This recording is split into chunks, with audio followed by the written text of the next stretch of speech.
Bollywood actress Kangana Ranaut सुर्खियों में है। महाराष्ट्र सरकार और एक्ट्रेस के बीच जुबानी जंग जारी है। अब ये तो आप सब जानते ही हैं कि कंगना रनौत हर मुश्किल का डटकर सामना करती हैं। कंगना के ट्वीट्स की जहां एक ओर आलोचना होती है तो वहीं दूसरी ओर कई ऐसे भी लोग हैं जो कंगना को सपोर्ट करते हैं। नवभारत टाइम्स ऑनलाइन से एक्टर डायरेक्टर अनंत महादेवन ने एक्सक्लूसिव बात की है। बातचीत के दौरान उन्होंने कंगना पर भी खुलकर अपने विचार रखे हैं। आइए देखते हैं अनंत महादेवन का क्या कहना है। एक सवाल मैं कंगना रनौत पे पूछना चाहता हूँ बिकॉज इस समय पिछले कई मतलब मैं कह सकता हूँ कि जब से सुशांत की घटना हुई उसके बाद से कंगना ने अपनी आवाज ऊंची की और उसके पहले भी वो कई बार बॉलीवुड को लेकर खुलासे करती रही हैं। सर मैं कंगना को भी समझना चाहता हूँ, फिल्म इंडस्ट्री के एक एक्टर डायरेक्टर राइटर और आपके जैसे जो 40 साल का अनुभव लेकर आप बैठे हैं उनमें कि एक हीरोइन सर मतलब बॉलीवुड की बातें करती है, फिर मैं कभी सोचता हूँ कि उसका करियर क्या होगा, क्या लोग उसके साथ काम करेंगे साउथ में भी और इधर भी।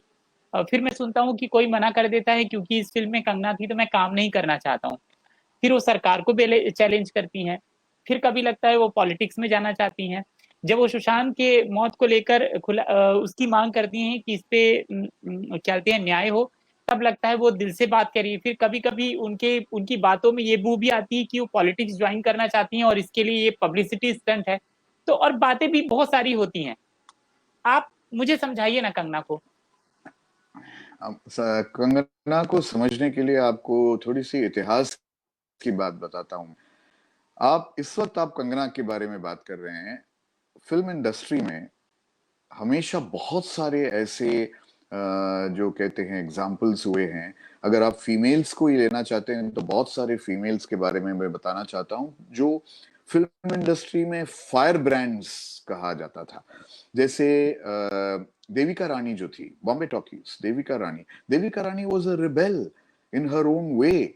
अगर देविका रानी उस वक्त लोगों को स्कैंडलाइज करती थी, I mean she was a sensation. आप साउथ में जयललिता को लीजिए, Jayalalithaa became a politician, she was a fiery actress. वो उन्होंने अपने विचारधारा जो है वो सबके सामने रखा उन्होंने, और जिस तरीके से वो पॉलिटिक्स में घुसी और कंट्रोवर्सी में घुसी, तो उसको क्या आप कहेंगे। तो फिल्म इंडस्ट्री में हमेशा ये ऐसे नाम जुड़े हैं जो एक वक्त में कभी एक तरीके से जो आपको कहता है कि रिबेलियन है। हाँ, मैं इतना कंगना के बारे में के लिए जरूर कहूंगा कि एक वक्त जब उन्होंने कुछ बातें फिल्म इंडस्ट्री के बारे में कही और एक तरीके से बड़ी बहादुरी से कही, उसके लिए तो गट्स चाहिए ही चाहिए। You should admire the ladies guts, because जैसे आपने कहा कि ये डर है कि शायद लोग उन्हें बॉयकॉट करे या ये करे, लेकिन अगर उनके अंदर इस तरीके से एक आग है और एक एक फ्रस्ट्रेशन है कि लोग उनके साथ इस तरीके का लोगों ने बर्ताव किया है और वो सामने लाना चाहती हैं, तो it is perfectly within her right, I mean, to bring all that out. But लेकिन अब सिचुएशन सिर्फ पर्सनल ओपिनियन तक सीमित नहीं रहा है। सिचुएशंस पॉलिटिकल भी हुए हैं, सिचुएशन सोशल भी हुए हैं, बहुत सारी चीजें मिक्स हो गई हैं। तो कंगना उस सबका एक तरीके से एक मिक्सचर, वो सबके बारे में बात कर रही हैं, चाहे वो पॉलिटिशियंस हो, चाहे वो कलीग्स हो, चाहे वो एक तरीके से गवर्नर्स हो, चाहे वो सिक्योरिटी हो, चाहे जो भी हो, सोसाइटी हो, जो एक तरीके से औरतों को रिस्पेक्ट नहीं देते हैं। So Kangana is not a phenomenon in that sense, she is not exclusive in that sense, क्योंकि ऐसे बहुत सारे फिनोमिना हम देख चुके हैं फिल्म इंडस्ट्री में, चाहे वो बंगाल से हो, चाहे वो साउथ से हो, चाहे वो बंबई से भी हो। आप उनको क्या कहेंगे जो पहली बार स्विम सूट पहनकर बाहर निकली थी, जो एक्ट्रेस, मराठी एक्ट्रेस थी, वो पहली बार स्विम सूट पहनकर बाहर निकली। She was also a rebel.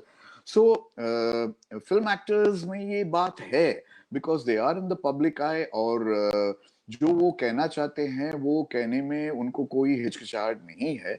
So Kangana has come at a time when one would say कि बहुत सारा टर्मोइल है इंटरनली एंड एक्सटर्नली, और she is expressing all that. कुछ बातें सही होंगी, कुछ बातें हमको शायद सही नहीं लगेंगे, कुछ बातें गलत होंगी। So you have to take it with the right and the wrong. It's a mixture of both. ये डबल एज सोर्ड है। कुछ चीजें आपको बिल्कुल सही लगेंगी, कुछ चीजें आपको लगेंगे कि नहीं, उस वक्त तो उन्होंने ऐसा कहा था, ऐसे किया था, अब ऐसा क्यों कर रही हैं? क्या वो अपने आप को बदल रही हैं? ये हम नहीं जानते जब तक हम उनसे पर्सनली मिलकर बात नहीं करेंगे। क्या या वो एक तरीके से डबल फेस्ड हैं? ये सब चीजें हमें जज करने के लिए हम at least I am not qualified, because बहुत कॉम्प्लेक्स पर्सनैलिटीज होते हैं जिनको जज करना, जिनके बिहेवियर को जज करना थोड़ा मुश्किल होगा, क्योंकि हम हो सकता है कि हम सही जजमेंट नहीं दे। So we see her as a combination of so many things.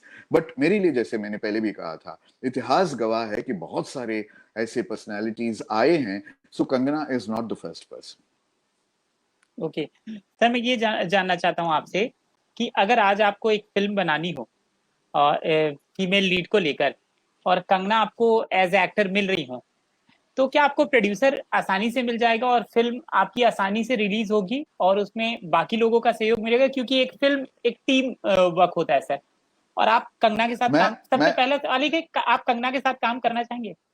मैंने पहले भी आपसे कहा है कि अगर कंगना किसी रोल में सूट होती है तो मैं बेशक कंगना के पास जाऊंगा और उनको स्क्रिप्ट दूंगा और कहूंगा कि कंगना जी, ये आपके लिए है, ये आप हैं, आपका एक कैरेक्टर हैं। और व्हाई नॉट, प्रोड्यूसर्स बिल्कुल आएंगे। और मैं ये इसीलिए नहीं करूंगा कि ये सेंसेशनलाइज हो जाएगा और कंगना के साथ मैं फिल्म बना रहा हूँ। वो सिर्फ इसीलिए करूंगा कि मुझे इस फिल्म में कंगना की जरूरत है। So why not, I would love to work with her. She is a brilliant actress. और उन्होंने प्रूव किया, गैंगस्टर से उन्होंने प्रूव किया कि उसके अंदर एक स्पॉन्टेनिटी है, एक तरीके वायर है, एक एनर्जी है। और वो सब सही तरीके से अगर चैनलाइज किए गए हैं, और एक तरीके से डायरेक्टर उसको एक चैनलाइज करता है, जो उस वक्त अगर वो सब्जेक्ट के साथ मैं उसके साथ करूंगा, so why not, I will be very happy to work with her.